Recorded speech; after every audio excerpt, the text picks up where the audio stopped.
একজন ক্রিকেটারের শরীরে থাকা ট্যাটু শুধু সাজ নয়, অনেক সময় সেটার পেছনে থাকে গভীর গল্প। কলকাতা নাইট রাইডার্স রিঙ্কু সিং এর হাতের ট্যাটুগুলোও ঠিক তেমনই। ভারতের বেশিরভাগ ক্রিকেটারের হাতেই ট্যাটু দেখা যায়, রিঙ্কু সিং ও ব্যতিক্রম নন।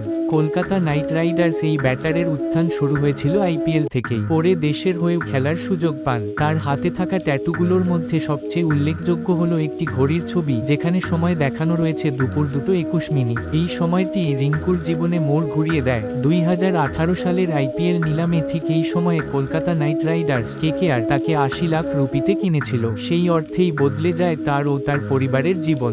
এবার আইপিএলে কেকেআর তাকে 13 কোটি রুপিতে ধরে রেখেছে। রিঙ্কু মনে করেন এসব কিছুই সৃষ্টিকর্তার পরিকল্পনা, তাই তিনি হাতে লিখে রেখেছেন গডস প্ল্যান। আরও একটি বিশেষ ট্যাটু আছে রিঙ্কুর হাতে, একটি গোলাপের ছবি। এই সম্পর্কে তিনি বলেন, এটা একটা গোলাপ ফুল ফোটার ছবি। এর অর্থ হলো সুন্দর একটা যাত্রার শুরু। কেকেআর আমাকে যখন 80 লাখ রুপিতে কিনেছিল, তখন আমার কাছে কিছুই ছিল না, না টাকা, না বাড়ি। সেই টাকা আমার জীবন বদলে দেয়, আমার পরিবারের জীবন সহজ করে দেয়। রিঙ্কু সিং এর জীবন বদলে দেওয়া মুহূর্ত ছিল 2018 সালের আইপিএল নিলাম। যদি তোমার জীবনের কোনো মুহূর্তকে ট্যাটুতে ধরে রাখতে হতো, তাহলে সেটা কি হতো? কমেন্টে জানাও।